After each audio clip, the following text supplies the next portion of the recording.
Good day mga kaibigan, nandito naman ang kunyaring vlogger niya. So bago ang lahat, kailangan muna nating mag-pray bago kumain. So kayo ba mga kaibigan, ugali nyo bang mag-pray bago kumain?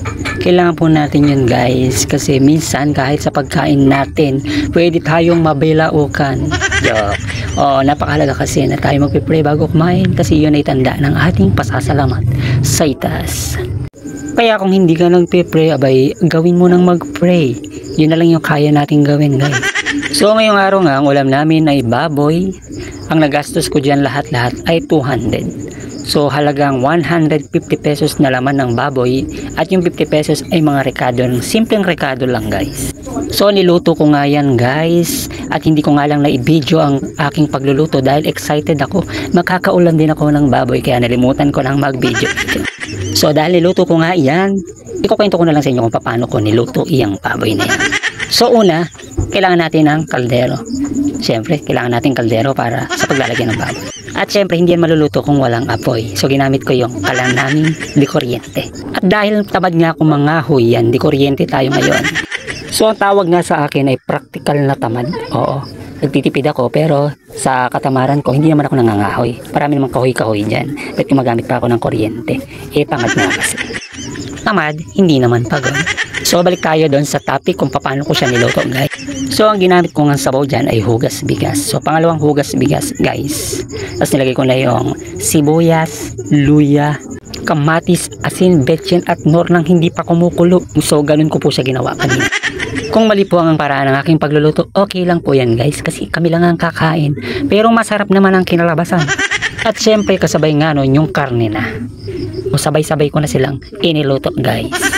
Nung maluluto ng karne, doon ko na nilagay yung gulay para hindi ma-overcook. Pero overcook pa din guys. Siguro kaya ito na overcook dahil excited nga akong kumain ng baboy. Ganun siguro talaga pag paminsan-minsan ka lang kakain ng baboy. So nagbaboy nga kami ngayon kasi dumating ang aking kuya. So napaka-special nga ngayong araw. Pero yung luto ko, special sana pero parang hindi ganun ka-special ang lasa. Masarap lang pero yung lasa niya hindi special. Kasi nga, ang rekado ay kulang-kulang. Parang ako lang diba? So ganyan lang kasimple ang aking mga luto dito sa kabundukan. At ayoko nang maglagay ng kung ano-ano pa dyan. So nothing special sa aking luto. Pero special siguro dahil may kasamang pagmamahal. At konting katamaran. So may pagmamahal bang medyo tamad? Oo, may pagmamahal yun. Kasi kung hindi ko sila mahal, kung ako tinatamad, hindi na ako magluluto guys. At sa totoo lang, iyan lang talaga ang mga alam kong luto. Lutong pachom. Ganun pa man guys, okay lang yan. Banda-banda pa doon, baka sipagin na ako. Baka pag-aralan ko na rin kung paano magluto ng masarap guys. So shout out sa friend ko sa YouTube na laging nagluluto. So marami kayo dyan. Ewan ko ba guys, pero may mga tao talaga na tamad magluto. Tamad din akong kumain guys. Kaya isa lang ang matututunan nyo dito sa aking YouTube, ang katamaran. Salitang katamaran.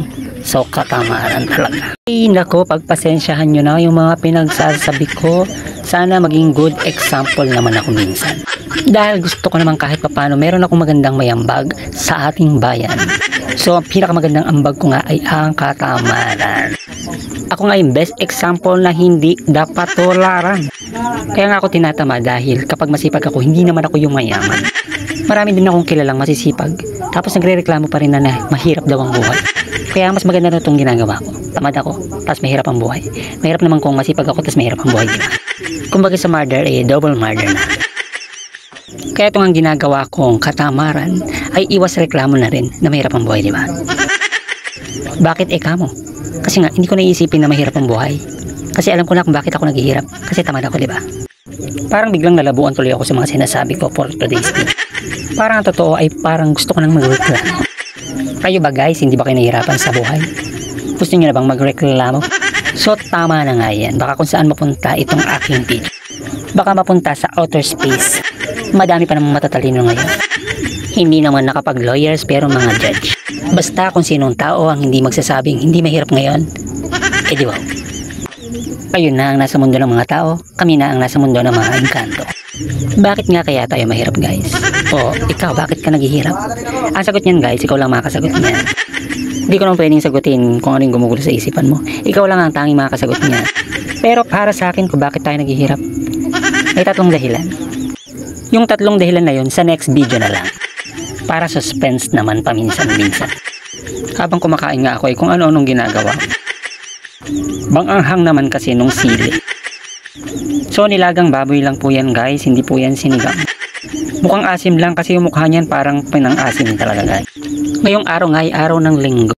Marami akong namimiss pagka araw ng linggo dahil ang araw ng linggo para sa akin ang pinaka bising araw, pero ngayon nasa bahay lang ako.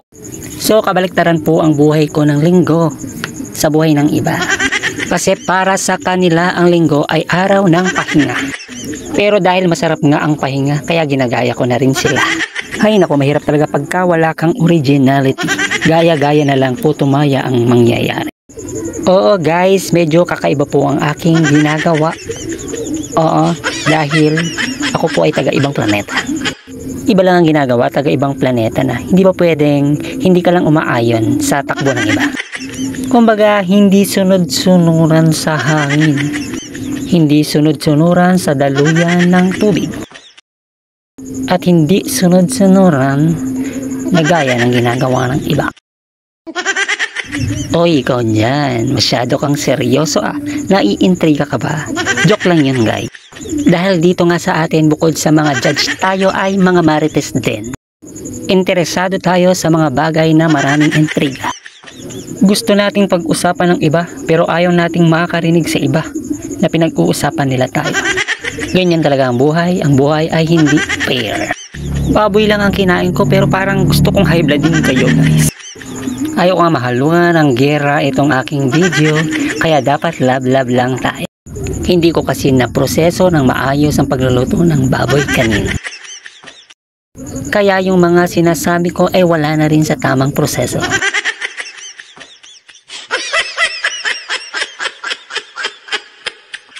So hanggang dito na lang po ang aking vlog. Thank you for watching guys. Ingat!